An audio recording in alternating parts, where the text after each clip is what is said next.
Hi, good evening, everybody. I think we actually made it a few seconds before 7 o'clock tonight. Welcome to the August 18th Friends and Fiction Official Book Club session. We are so excited tonight. Yay. How are you doing tonight, Lisa? I am so excited for tonight's book club discussion because I loved this book and I'm excited to talk to Eliza. But I feel like we're all grammar queens in one way or another. So I just can't wait. I'm excited. I know you guys are too because we've seen your messages and all of the things. So I'll be quiet. Oh, I'm Lisa Harrison, co-host for those that are new. Welcome. It's okay. I kind of But gave you a soft entrance, but we know you're not here to see us. So, Brenda, do you want to introduce our amazing special guest tonight? I would love to, Lisa. Thank you. Well, joining us tonight, and we're so excited, is Eliza Knight. She's an award-winning USA Today and internationally best-selling author. Eliza is an avid history buff, and her love of history began as a young girl when she traipsed the halls of Versailles, which we should ask her about later on. She also writes contemporary revenge fiction under the pseudonym Michelle Brandon. She's a member of the Historical Novel Society, Novelists Inc., Women's Fiction Writing Association, Tall Poppy Writers, the creator of the popular historical blog History Undressed, and host on the History Books and Wine podcast. And I know we're going to ask her about that shortly. Her books have been translated into multiple languages, and most recently, her title, A Day of Fire, has been optioned for television. She lives in the Sunshine State with her husband, three daughters, a dog, a crab, and a turtle, and that sounds like a story in and of itself. Welcome, Eliza. Yay! Hey, I'm so excited to be here with you guys. Thank you so much. And thank you for that awesome intro. Thank you for joining us tonight. We are so excited that you're here. Um, Before we're going to be talking obviously about this amazing book, but before we dive in, I wanted to ask you first, you're super busy and I admire your work ethic. But my question is, so Confessions of a Grammar Queen came out in June, but you got another book come out in July, Rush Week, under your pseudonym, Michelle Brandon. So before we dive into our book club discussion, can you tell us what it's like to have two books come out in 2 months under two different names? Okay, that was completely insane. If I had if I had it like my way, that would never happen again. But unfortunately, it's happening again next year. It's just No. yeah, that was a surprise. Yay. We could talk about that later on. But yeah, it was insane because I went from, promoting Confessions of a Grammar Queen, doing all the historical stuff, to, doing that book tour and chatting and still chatting. I'm still doing on book tour for that, still promoting that book. And then having to switch gears to a completely different genre, different name.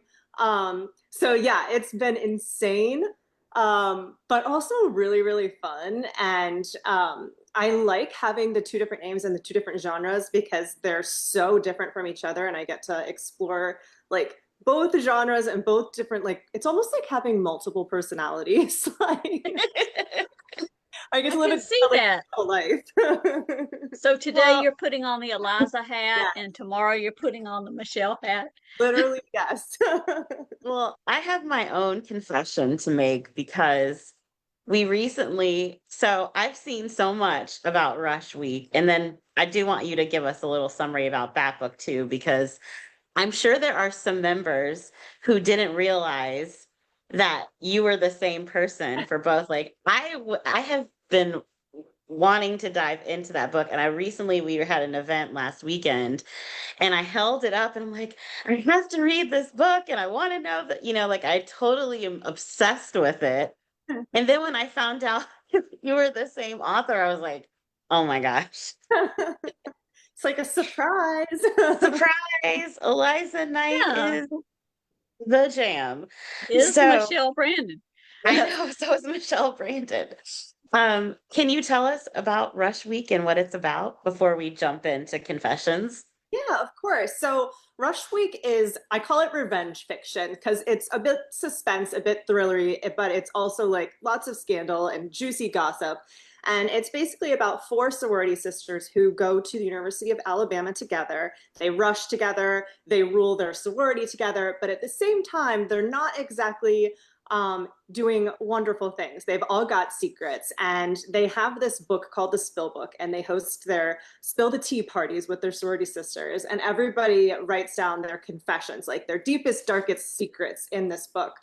And then they bury it in a time capsule, thinking it's not going to come up for 100 years, so they'll never, they won't be around when people finally open it. But unfortunately, it's getting dug up 5 years later, and someone has stolen their confessional book and is blackmailing them for their own revenge purposes. So the girls have to come back to Rush Week. They've already graduated, moved on with their lives, and they basically have to reckon with all of the bad things that they did in college, but also reconcile their relationship with each other because they kind of fell out towards the end of their time there together. So it's like a friendship book, but it's also a revenge book. So I like to think of it as sort of like Mean Girls meets like White Lotus, or Ooh. like Love that. that. Add to cart, guys. Add to cart. Who knew? Eliza Knight, Michelle Brandon, Yeah, the totally samesies. different voice too. So like, what you see in an Eliza book is completely different than what you're going to get from a Michelle book. So if you read one and you're like, oh, Eliza's so like, this is such a sweet, wholesome book with a little bite, and then you read like Michelle and you're like, whoa, wasn't expecting that. My hat is off to you. That's amazing. And congratulations on all the success for both. So Absolutely. So, speaking of the Confessions in Rush Week, we can move right on to Confessions of a Grammar Queen. I'm going to ask book club members as we begin, please be sure to put any questions you have for Eliza in the chat.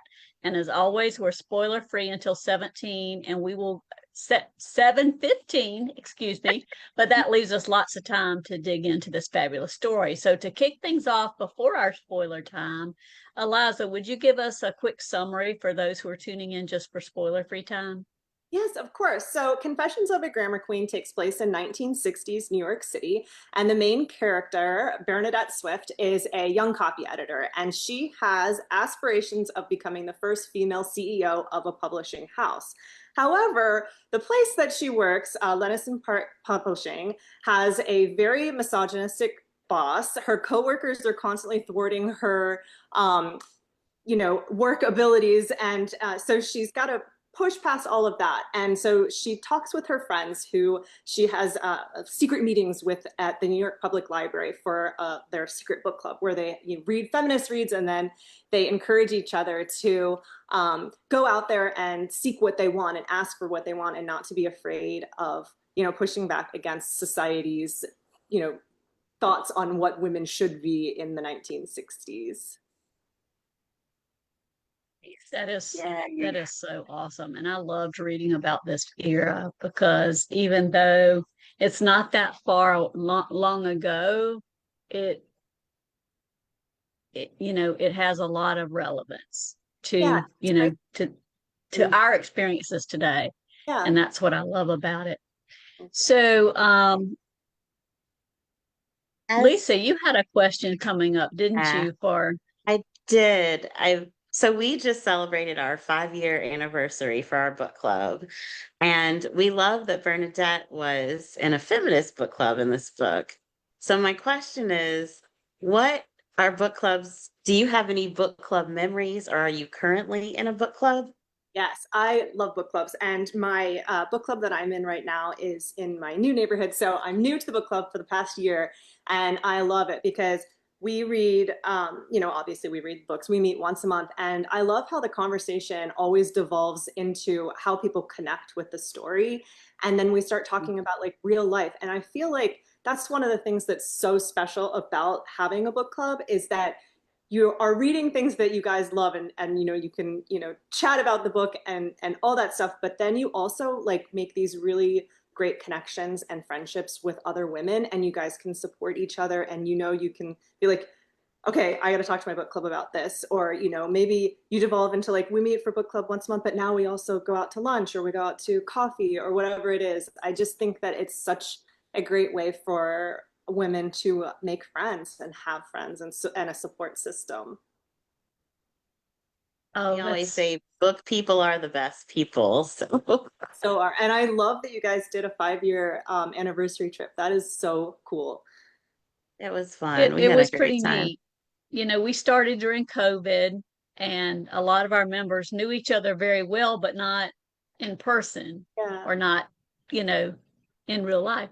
So over the past, 3 years or so, we've been able to get to different book events with each other, and random people have met each other. I, So it was really special. It's the authors who are going from place to place and meeting all the different book club Yeah. members. I love that. Yeah. It's so fun to meet readers too for authors because we feel like, we get to know you online, but then seeing you like face to face, even like a Zoom. I love Zooms too, just to be able to like chat live versus like comments and things like that on social media. Yeah, definite. Well, I have to tell you, I loved Confessions of a Grammar Queen. And one of the reasons I did was because I feel like Bernadette is my hero, my grammar hero, Yeah. because I was that person who was always, despite what my texts are doing now with autocorrect, Lisa, I was always the one who was correcting grammar, and I was a copy editor for a few years, so I was doing all of that. So she's kind of my grammar hero. I so related to her red pencil in the question she Yeah. asked. I I love was a red pin girl too. that. Yeah. When I've been going to different events, I've been bringing a red Sharpie and signing all the books in red. Nice. Love it. Now, how did this is pre spoilers, but how did you do your research on the time period for publishing? So one of the things that I did was I wanted to pick, oh, sorry, I just hit my desk with my watch. I wanted to pick a time period that would be important for women. And in 1963, the Equal Pay Act was passed. And that means that women were supposed to be getting paid the same as men and have equal opportunity in the workplace, which sadly we're still struggling with that today. So I felt like that was something that women could connect with on Hmm. a level today as well. So I really, when I picked that time period, that's when I kind of really dug in on the research. So I wanted to see what books were really popular during that time period, what music was popular, what people were doing in the city, what was going on with the government. And not, the 60s itself was like a huge time of change in the United States for women, for civil rights, for just so many different things. So it was really important to me to make sure that I got the atmosphere right, but that I also like embraced like what was going on in the world. We hadn't quite yet stepped into Vietnam War, but we had started. We were training the soldiers, so there was a lot of stuff going on. And one of the things I did decide when I was doing research was to put it before JFK's assassination, because I didn't want the story to take a spin where it was sort of, I feel like if we covered that, it might take over Bernadette's story. And I did not want to do that. So basically it was figuring out the time period and then learning about what was going on in the world and in the country and in the city, and then what sort of cultural things were happening as far as like books and music and food and coffee and stuff like that. And there you sprinkle them liberally throughout. I mean, I loved seeing those nuggets. And one of the things Yeah. I really like too, this isn't a spoiler either because we're almost to time, but I love the quotes that Bernadette looked at to get strength when she was stressed. And how did you kind of corral the ones you wanted to emphasize in the book? So I really thought it would be fun, like with Bernadette's quirky personality, one of the things that she does is she collects books and she collects Jane Eyre editions, for one thing, which is something that I actually do. So I gave her that little habit from myself. Oh, And then also just having this notebook where you can keep quotes of things that she's read. So she pulls them from the classics, she pulls them from, Eleanor Roosevelt, and anyone who said something important that she thinks resonates with her, or that she might be able to share with someone else down the road, or that she can read as, as a comfort in any situation that she might be in. And I think that, it just sort of stems back to how we as readers get comfort from books anyway. And so, and I know a lot of readers will, tab up their books with like the pages that they love and things like that. So it's kind of like Bernadette's love of books coming out on, in her notebook, and just a source of comfort for her. And one of the ways I researched that was like, I'm obsessed with Jane Eyre, so I had a lot of that stuff already. But I also know that Eleanor Roosevelt was, quite a big deal during that time period, and a lot of women really looked to her for her feminist ideals and how she felt about women's rights and things like that. So Yeah.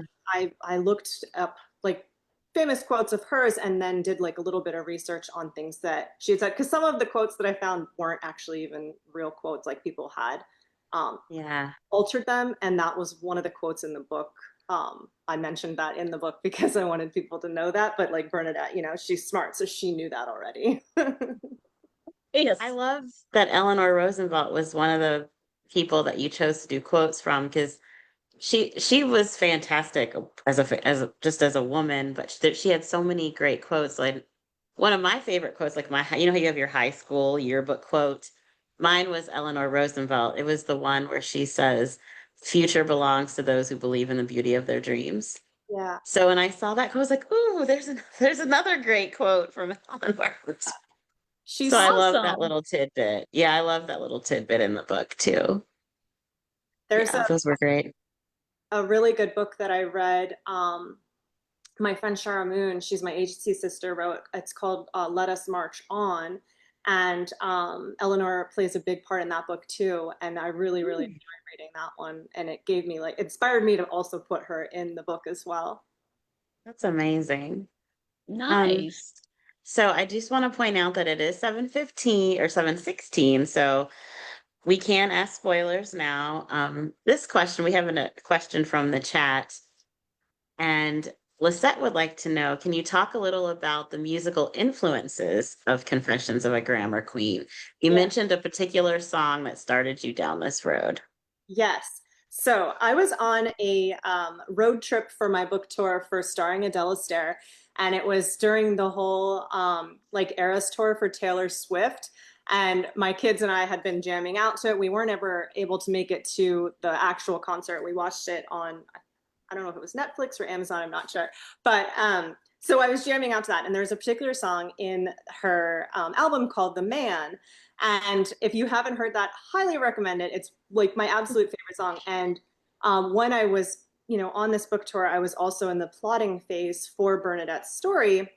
And when the man kept playing over and over, because I kept hitting replay over and over, it really, I was like, wow, this is such, like, I felt like it really like embodied the story that I wanted to tell for Bernadette. And basically that is, this song, and Taylor does it way better than I do it, but she's basically saying that if I were a man, having a lot of money, or, partying, or, being the boss would be totally cool. But since I'm a woman, it's not cool. And as I said, you should listen to the song because I'm not gonna sing it, and also really bad at explaining, but like the whole, you get the gist of it. And that really spoke to me a lot. And so since I listened to that song about 4,000 times on that road trip while I was thinking about this book, I actually decided to name Bernadette Swift after Taylor. I wondered, I had a feeling, I mean, when I saw that part in the epilogue about the song, and I was glad that someone asked, because I was gonna ask later on, but I'm glad that we got that question because Yay. I thought about that. I was like, that might have influenced the name as well. It definitely did. Yes. It's amazing. Thank you. Very cool. So another thing that was pretty awesome that I enjoyed is I love the way some of the chapters were written from Frank's perspective. So, and it was really cool. And I did audio and the books. I did a mixture of both. And the audio was great as well. But did you have any challenges trying to write from the dog's voice, or was that fun for you? What was that like? So that was really, really fun for me. I didn't find it super challenging because I had written so a book of mine that came out last year called The Queen's Faithful Companion. I have a dog's point of view in there as well. It's Queen Elizabeth's corgi, Susan, who was the matriarch of all the corgis that she had throughout her life. It. Um, so I had loved doing that so much, and I really wanted to write another dog's point of view. I just didn't know where. And again, while I was on that one book tour, I was visiting my daughter, and we went to this bar, and she was at school in Ohio, and we were just having like fun, and in walks this Great Dane by himself, and all of these people were like, "Oh, hey Frank, what's up? How you doing? You want some water? You want a fry?" And he's like going from table to table, like greeting everyone like he, owns this bar. And I'm like, what is happening right now? That is like the biggest personality of a dog I've ever seen. And who is he? And where's his owner? Well, it turns out the owner was in the outside like courtyard area with the other Great Dane who was like working that crowd out there. And I just thought, you know what? I think Frank needs a story, and I think Bernadette needs a companion. And how am I going to work that out? So I thought he would be like a really fun medium to have in the book for some levity, and throwing in and some fun, but also as her companion. And she's living in the city alone. And one of the things I had learned during that time period is that women didn't necessarily always live alone. They couldn't get apartments on their own in the 60s. They had to have someone sign with them.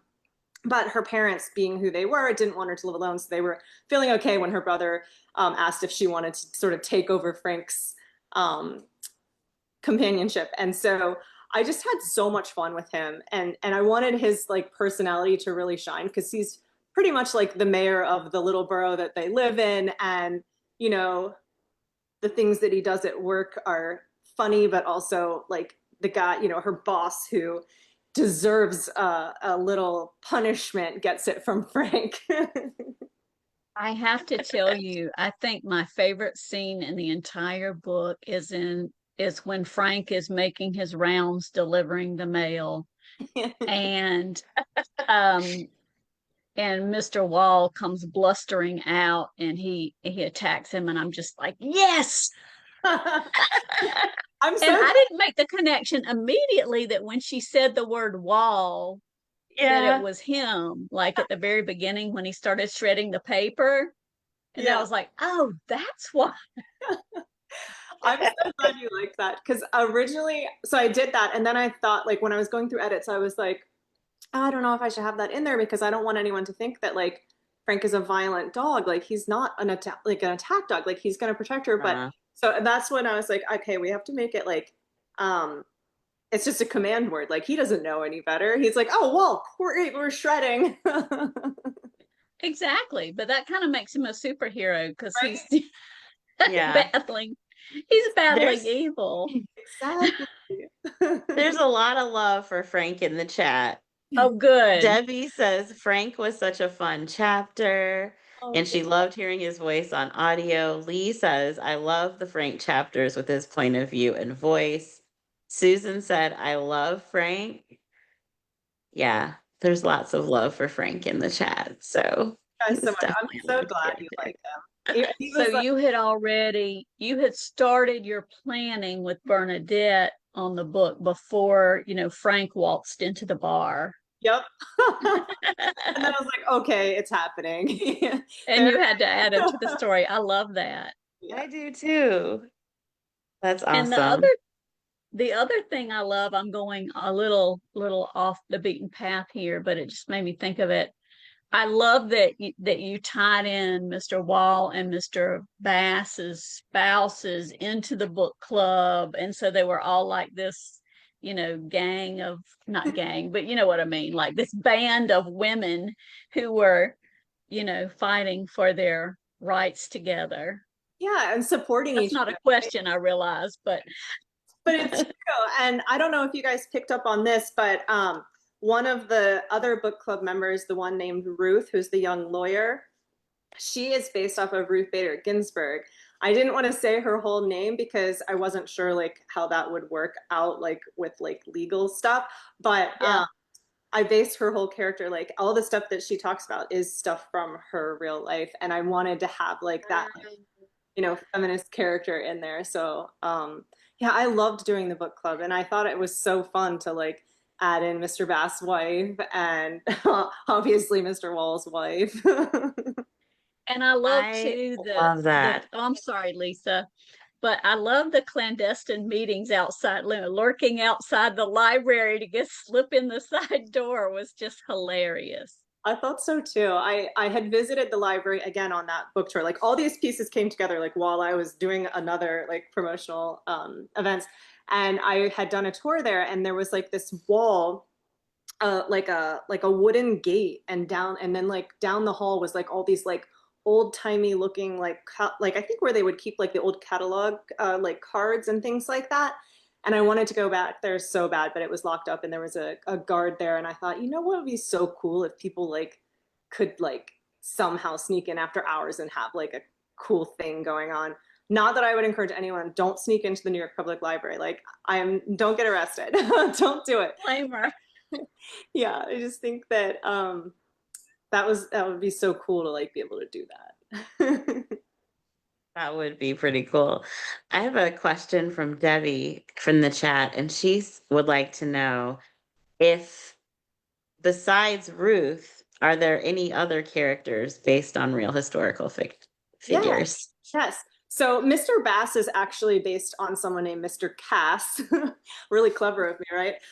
He was on the board member of a publishing house back then, and he was very, very involved. Him and his wife, who was an artist as well as Mr. Bass's wife, he was very involved in women's rights, women's reproductive rights, and things like that. So I really wanted to have a character in there that was the embodiment of someone from that time period who actually did believe that women had a place at the table. Women did have a say in their own bodies and their own autonomy. Additionally, Bernadette herself is based off of two women that were very instrumental in like publishing during that time period. One is Phyllis E. Gran. She was the first female CEO of a publishing house. However, not until 1987. In the 50s, she got her start as a editor and worked her way up. And then finally in 87, which I'm like, really? Wow. That took that long? But she's just an amazing, amazing person who was able to finally, breach that wall, that ceiling. And then the other is Eleanor Gold Packard, and she was known as the Grammarian, which is a title that I gave Bernadette in her honor. And she was a copy editor for The New Yorker for a very long time, until the late 90s. In fact, she had gone completely deaf and was still working there, and had like a thing that she would put in her ear for people to like talk to her. But she was she had a very, very cool like origin story. I call it like the mic drop moment that I gave Bernadette. And that is when she wanted to work for the New Yorker as a copy editor, she applied and they rejected her application, but she didn't want to take no for an answer. And so she thought, well, I'm going to prove myself. I'm going to show them that I'm worth it and see what happens. So she took a published New Yorker magazine and she penned a couple of articles in there.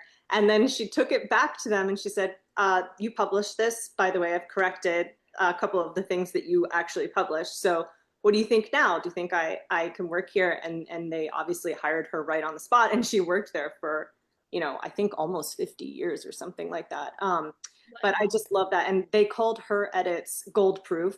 And that's one of the other things that I gave Bernadette, the Swift proof edits. So there are some really, really amazing people in history that inspired a lot of these characters. So when you're reading them, it's obviously there's a lot of creativity and they're fictional, but they really do come from people who were paving the way before, we read the book. That's awesome. Thank you. I will add too, if anybody did not read the epilogue, which I can't imagine, but if they didn't, you go into a lot of that, although it's still fictionalized because it's the daughter of Bernadette who's, writing the epilogue, but still there's a lot of that good history in there. I thought that was interesting too, that it was set in 1998, the epilogue. Yeah. Yeah.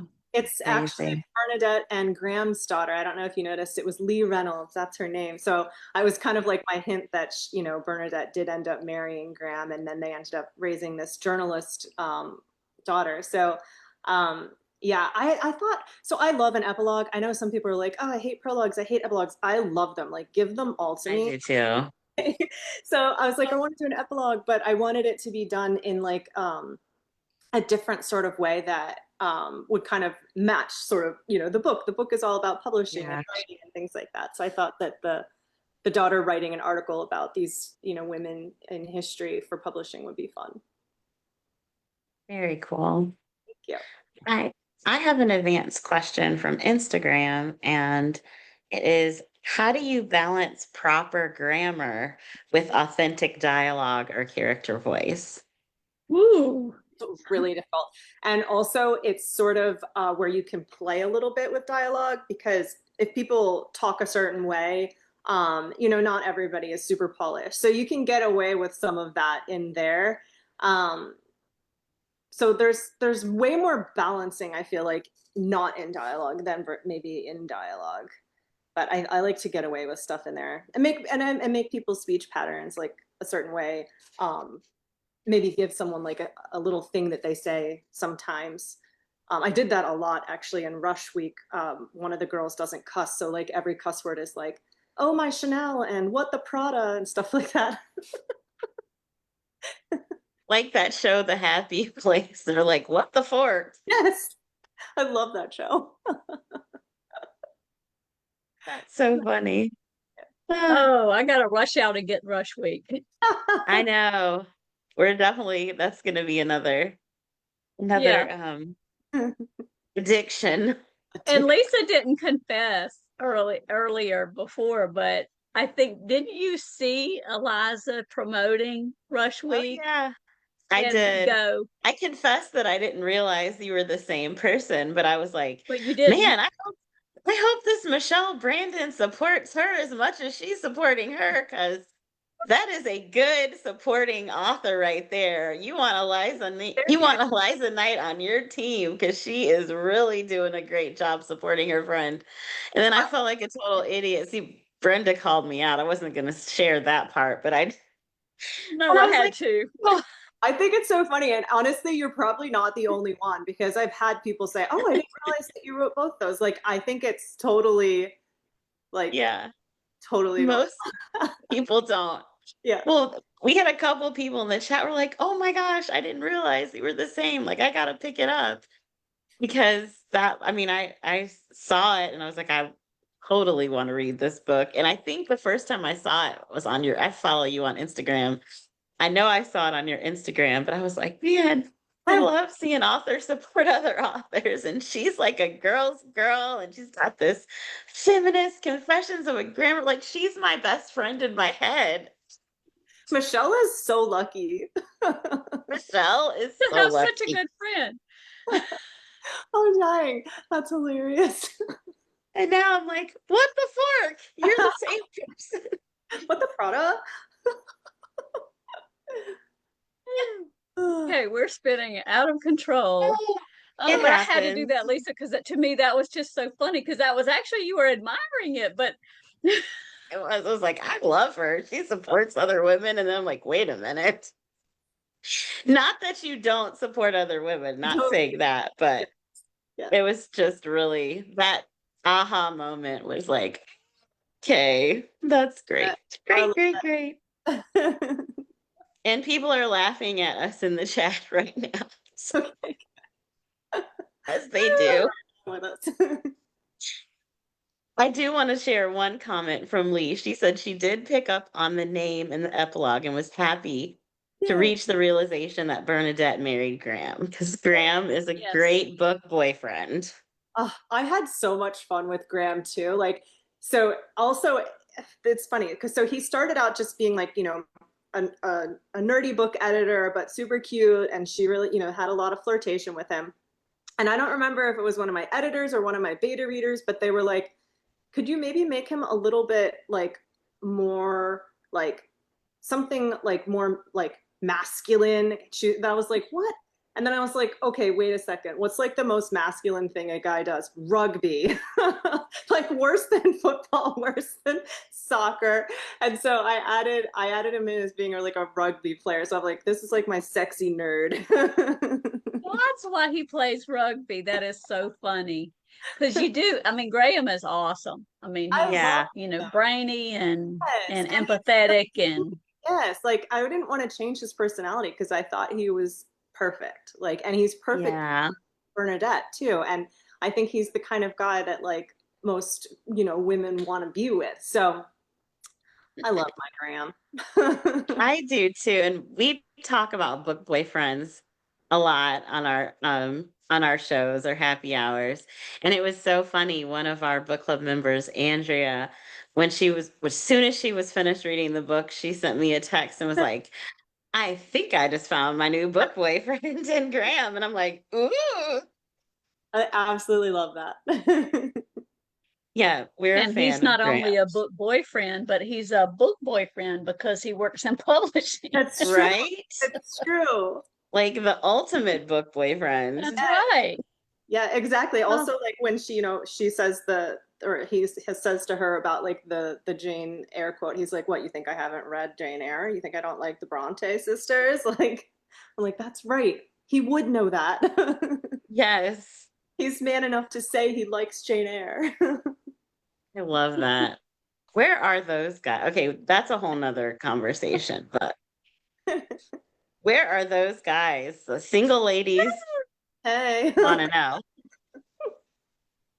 oh, that's funny. Okay, back to the real discussion before we go rogue again. Yes. I'm really bad at that. Sorry. I No, no, am too. we did it. We are the guilty ones. But go ahead, Lisa. Okay. I do have another advanced question. I like this one. Did you work with any editors or proofreaders who challenged your grammar queen side? Yes. So, um, prior to sending this book off to submission, I had two of my friends critique partner. They critiqued it for me. Basically, that's like an advanced read where they like make notes and things like that. And then my agent read it several times. Um, but the biggest challenge was actually the copy editor for the book.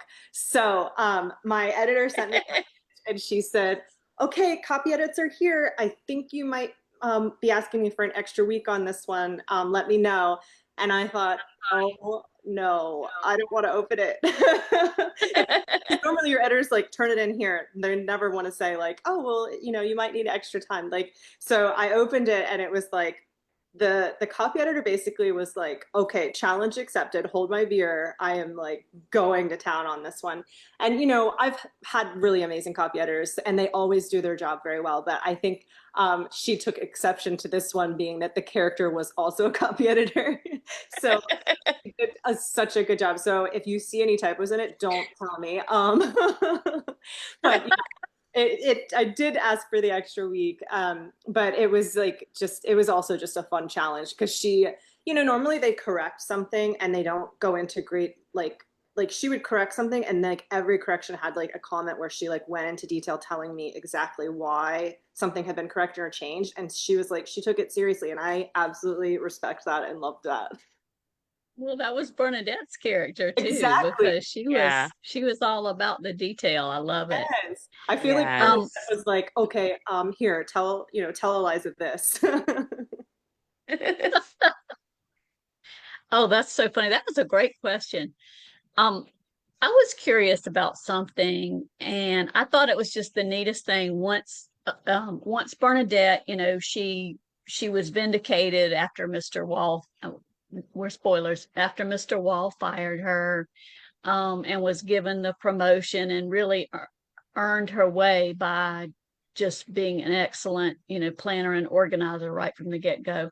But when she needed a replacement, she went back to her college to find kind of a new version of herself.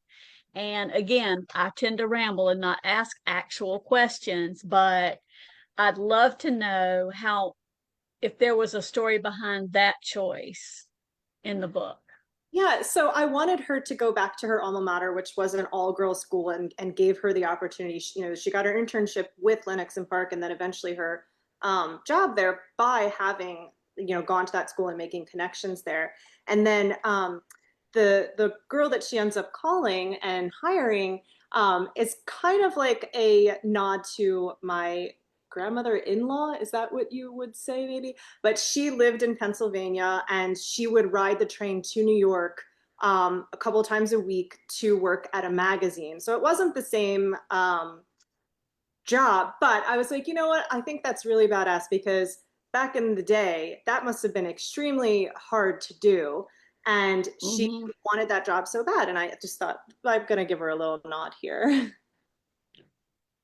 That is great because that really it really struck me as I was reading it how appropriate that was that Bernadette, kind of came full circle and gave someone else an opportunity. Well, and I think that's sort of, what I feel like everyone should do, right? Like if you have Hmm. been helped by someone and then you're in a position where you can help someone, you should pay it forward or pay it backward, whatever the saying is. I just think it's really important, especially for women. We got to stick together, right? Yes, definitely. Um, I have a question. It's one of my favorite questions to ask. Okay. And if you guys have any more questions, put them in the chat and we'll keep trying. There, some of them are flying by, but we'll keep pulling them from the chat as they come up. Um, if Confessions of a Grammar Queen was adapted into a film or TV series, who would you cast as Bernadette and who would you cast as Graham? Okay. So I think I would have to say, man, this is such a tough question because I like when people ask me that, I think of like, actresses that I've admired for a really long time. So if we could go back in time a little bit and we could take Reese Witherspoon from like Legally Blonde, I think she would be totally perfect as Bernadette. They both love Ooh. they're both Yeah. really smart. Yeah, so I think that I would do a young Reese Witherspoon if I could. And then Graham, I kind of like thought of him looking a lot like Ryan Reynolds, which is also why his name is Graham Reynolds. Oh. So Love that. he's not as quirky and humorous as Ryan Reynolds is, but I did sort of picture him as a little bit like that. I can see it. That's awesome. If you guys have any opinions about casting, let us know in the chat and we'll share it later on. Yeah, especially if you have like a picture of like Mr. Wall with his like long curly weird mustache. Yes. I'm like, who would that be? You know, gosh, I can't think of that one actor's name. Um, I'm of no use whatsoever. yeah, I would love to see who that would be. That would be some fun casting, I'm sure. It would be really fun. I love that question. Well, Me too. excuse me. One of the things I was curious about is I love the cover of this Yeah. book, and I know authors have varying amounts of, input control, whatever, over the cover. Would you tell us a little bit about how this one came to be? Sure. So they sent me four different covers to look at, and that was my favorite. But it wasn't everyone else's favorite because they thought it looked a little bit rom-commy. And I was like, well, that's actually Oh, a little bit okay because the book is kind of rom-commy in, if you think about like vintage rom-com, I guess. But the other mhm. ones I really didn't want. So one of them was very, very similar to Viola Shipman's book that just came out recently with the big typewriter and the character on the Oh typewriter. yeah. And I was like, absolutely not, you guys. This one's taken. You can go to. And then another one was kind of like Art Deco-y with the library, and that one was pretty cool. But it, like, I really wanted her to be behind her desk. Like, I wanted you to see her at work because the library and the book club is a huge part of her life. But like, she's a copy editor. That's like the big thing, and I really, really wanted this one. So they narrowed it down to two, and I think it was the library one and this one. And I can't honestly remember what the fourth one looked like because nobody wanted that one. But they did this like test with the market, so they put like a little ad up to see who would click on which cover the most, and that one won. So I was very happy. I was like, yes, the one I like the Yay. best one. I Oh, that's love it. interesting. Yeah, it was really interesting, right? They did something similar for my book that's coming out next year, and the cover hasn't been revealed yet, but I'll be sure to share it with you guys when they finally send me the Ooh, let final. us know. We'll jump on the cover. We'll share it when you Oh, do the cover reveal Yeah, for sure. Let us absolutely. know. awesome. We Thank love that kind of stuff. And then also, we had a question about, was Confessions of a Grammar Queen always the title? Yes. So that Okay. was my original title, and they wanted a second title. So I offered them another one, which I didn't really like. It was Bernadette Swift Breaks the Rules. And they were like, "Oh, we love that one. We're going to go with that." And I was like, "No."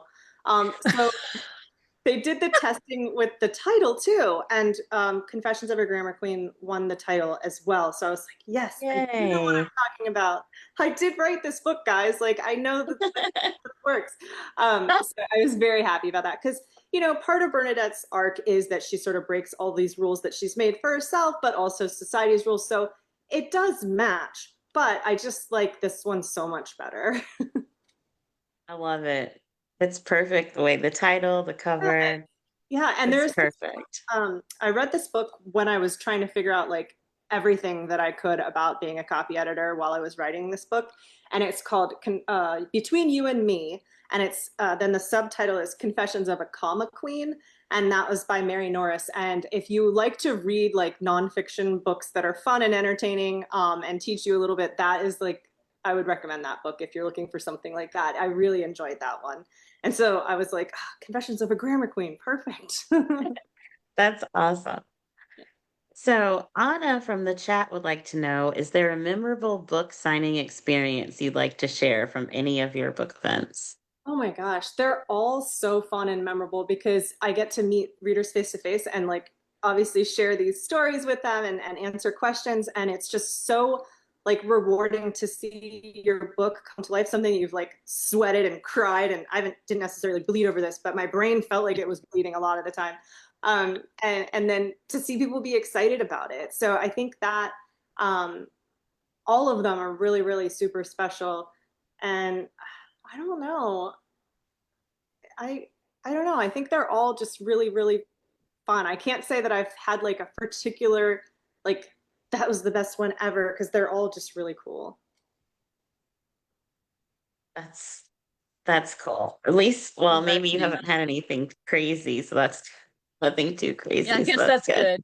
good. I did have I can tell you one actually can tell you one that is the most memorable, but only for a certain reason. So I went to a book signing in 2019 and only one person came. And that's like every author's nightmare is that you get there and only one person comes. And she was like, that's okay. I can just, if you just want to sign the book, you can leave. And I was like, oh no, you're here. I'm here. You're getting the entire chat. And so I talked to her for like a whole hour. And then it was really wonderful because every time I had a book event after that, she came, and I remember her name, and I just remember like how special that was for me that she was willing to sit there and listen to me talk for an hour by herself, and and she must have appreciated that too because then she came to all my events after that. Oh, that's nice. I Yeah. love that. Well, since we mentioned book tours, you have some dates coming up. Did you want to share those with our book club members? Yes. So in September, well, first of all, if you're in Panama City, I'll be at the Panama City chapter chat at their library on Tuesday next week. But if you're in near Tampa, I will be at the Gilded Page on September 8th doing a chat with Madeline Martin. And we will also be on September 6th at the Island Shop in Venice doing a chat there. So those are my few upcoming events if anyone is in the Florida area. I got Panhandle-ish and South. You have Yeah. options. Yes. Yeah. Okay, well, I know we're getting, this time is just flying by. We're getting close, but I definitely wanted to ask you about your podcast, History, Books, and Wine. Could you tell us about your podcast and where to find you Of and course. what you cover? Yes, of course. So I love this podcast. It started in 2019, the year before COVID, and just like a fun way to be able to chat with other authors about history, books, and wine. If you couldn't tell by the name, we definitely delve into all of those things. And we took a break during COVID because all of my kids came home and my husband was stuck overseas, so that really sucked. And I Oh, just couldn't like do it, but picked back up in 2001, and I've been doing it every year since. The season actually starts next week. And Yay.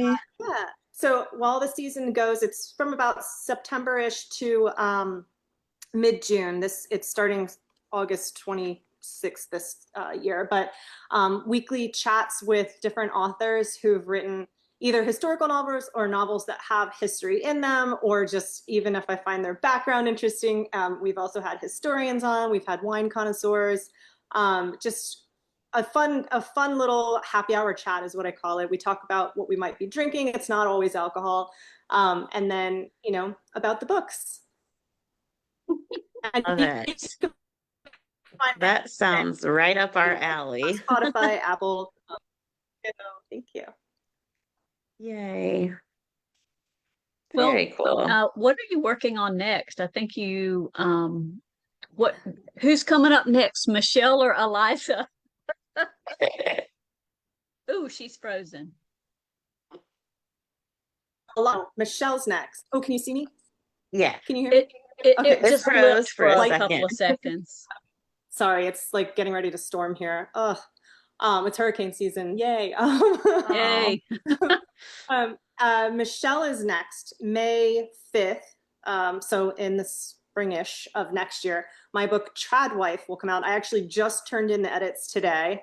And Oh, congratulations. thank you. I'm very excited about that. It is another revenge fiction novel, and it takes place in a small coastal town. And someone has come back from the past to seek her revenge on the other tradwives in town. So it's like it was fun. And I have to tell you, I suck at baking sourdough, so I'm trying to work on that for social media pictures. I'm totally not doing it well. Um, and then, Here's the beauty of it. If it looks good, you're good because nobody can taste it. true, So, true. That's true. It doesn't even matter. And then in June 9th next year, my book, Lost in the Summer of '69, Eliza's book, comes out. And that is a generational women's fiction story. Takes place in the summer of '69. And it is about a woman. She's just had her 69th birthday, and she's been diagnosed with early Alzheimer's. And so she decides that she's going to go on this epic summer road trip, trying to trying to get back to her roots. So basically, she was a famous singer called the Belle of Wartime Music during wartime. And when she got married and had kids, she decided to let that go, as women did during the 50s and 40s and all that. So now she's widowed, and she's just learned that she's going to lose a lot of her memory. So she wants to regain that. And so she goes on this road trip, except she forgets to tell her family that she's gone. So her daughter comes to pick her up for her birthday dinner, and she's just not there. And there's like all these clues that she maybe has gone somewhere, but she doesn't understand any of it. And one of them is like a list of like rock and roll songs. So her daughter, who is just graduated and is gonna go off to college, she's gonna be one of the first female students at Yale, is like, wait a second, those are all music festivals. I just read about them in Rolling Stone. And so they go on a road trip chasing after grandma, who is subsequently named the Dame of Rock and Roll, and is singing on stage with famous rockers and like on the Johnny Carson show, and being followed by reporters. So it's a fun, heartwarming story about memory, women's choices, and finding yourself, and I had so much fun with that one. I turned the edits in on that a couple of weeks ago, and I just love that book so much. that sounds is so fabulous. cool. Yeah, they both sound amazing. And I'm still blown away that you can write two books so close together and edit one and 3 weeks later edit the other. It was Hats off to you. literally not pretty, and I have not been sleeping, and like hyped up on coffee right now. But yeah, I did it. And so now I get to like rest actually for like about a month or so before I have to even start thinking about anything else. I'm very excited about that. Much deserved. Yes. Absolutely. Absolutely. Thank you. Well, one of the things I want to make sure that I ask is where can our book club members get a signed copy of your book Oh if they yeah. want to? Yeah, yeah. Um, the Gilded Page bookstore in Tarpon Springs, Florida, is a wonderful indie bookstore. I visit them a lot. I'll be there in a couple of weeks for an event. And so if you order a book ahead of time, I can personalize it. And then the other fun thing is I have these really cute like book plates. Yay. So it says Queen Bee on it in case you can't read it. So Um, cute. I love these. They're so cute. So, and it's from one queen bee to another. And so if you send me a stamped addressed envelope to my PO box, I will sign it and make it out to you, sign it, and mail it back to you. And that address is Eliza Knight, and it's PO Box 155. And then the city is Parrish. It's Parrish, Florida. And the zip is 34219. And I can email you guys that if you want, and if Oh, anyone asks. Okay. right. Can you just Yeah, repeat we'll it? share it. Okay, PO sure. Box 155, Yes. Parish. Yeah. And that's in Mhm. Florida. And the zip is 34219. Okay, I am putting it in the chat. Yay. Okay, great. Yeah, I'm That's sure you'll perfect. have some takers on that. That's a great offer. I love Yeah, it. From one pleasure. Yes, queen thank I'll you bee for to send doing another. that. Oh, well, Eliza, or should I say Michelle? No. it.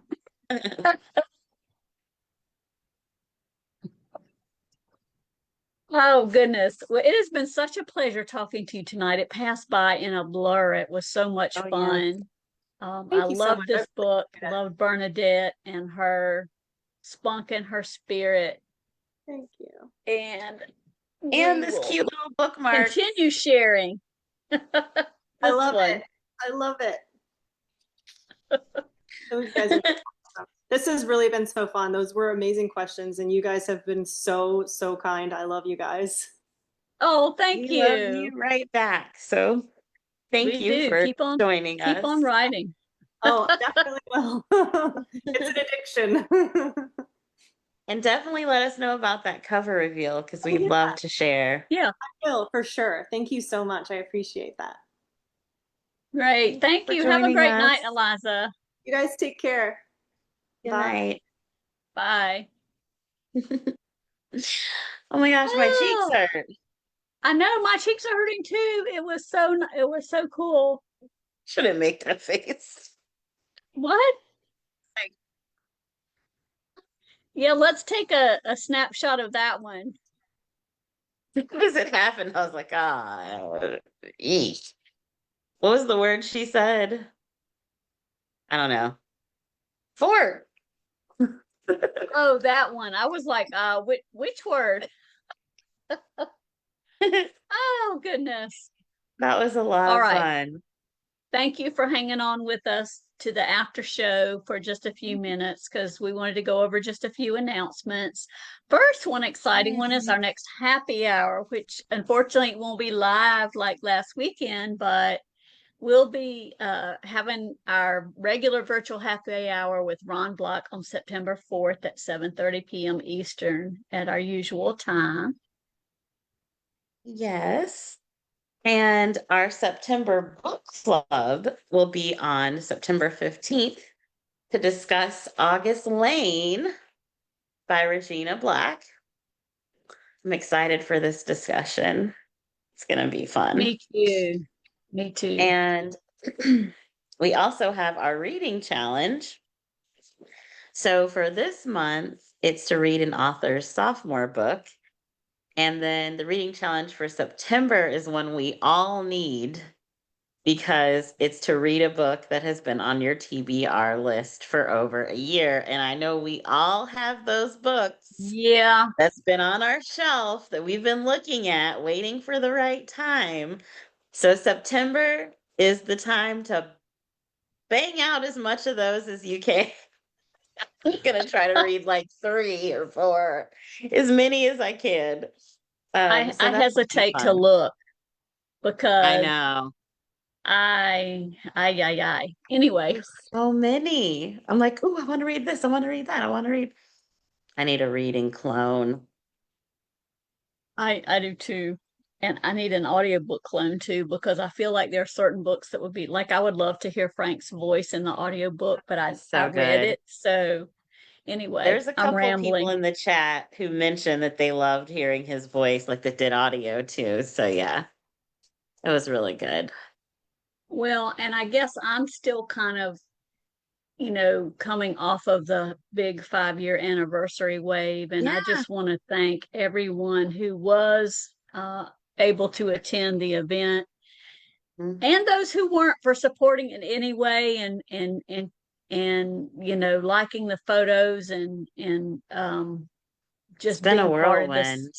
yeah, being Yeah. part of this community that has been 5 years in the making. So just We really hats never off could to have everybody. imagined. No, Yeah. me neither. Not that level of, for that whole weekend, the 5 events that we did and the people that came from all over the U.S. We had people from all over, and the friendships formed, meeting people in person and hugging people that we've seen on little Zoom On boxes this for little 5 years in real life. It was just surreal. It feels like a dream, but it really happened.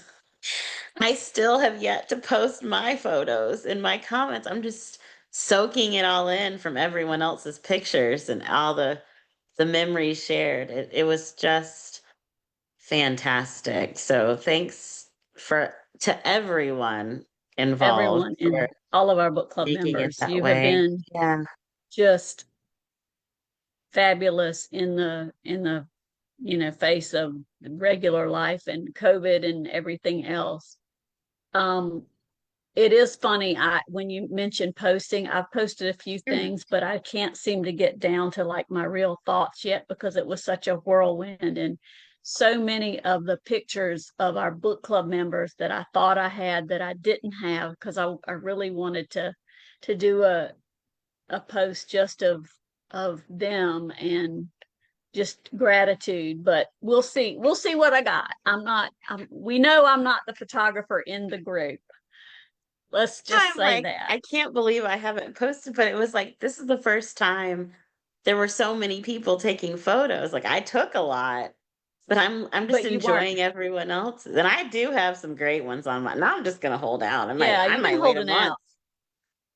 But I will say, since I called you out on the Michelle Eliza thing, I am the one who forgot her phone when we left the hotel and went to the main event and had not one thing to do anything with while I was there. So Brenda did forget her phone when we went to the Margaret Mitchell house. We had yes, one I phone did. and it was mine, but that's okay. We still made it work. We made it Oh, work. And I will just mention quickly before we go, we are continuing our Buy Me a Coffee campaign to celebrate to donate $5 for 5 years for the ongoing expenses of the book club. And I have here in a moment, I think, the QR code that you can use, and I'm going to have to call it back up. So sorry, but the QR code that you can use to support the Buy Me a Coffee. it's much Oh, you're easier ready. than searching for it in the chat. You can just scan it on your phone if you Yep. like. Okay, y'all ready? Okay, somehow it Dun, disappeared, but dun, I got it back dun. again. This is the QR code for our Buy Me a Yay. Coffee, and you know, any donations would be appreciated for just the, you know, ongoing expenses that we have of, giveaways and postage and all kinds of things. But we thank Author you for gifts. supporting us with your thoughts and your comments and just everything over the past 5 years. So just I have a lot of gratitude. I do too. And thanks to everyone who's already donated and supported us. We could not have done the events last weekend without the support of you guys. So we want to thank you so much. Um, we're just grateful. That's all I can say, Me too. is thank you. Thank you very much. And keep sharing, keep reading. Book people are the best people. And cheers to 5 more years. Absolutely. So I guess I'll end that with my usual happy reading. And I will say PB&J out.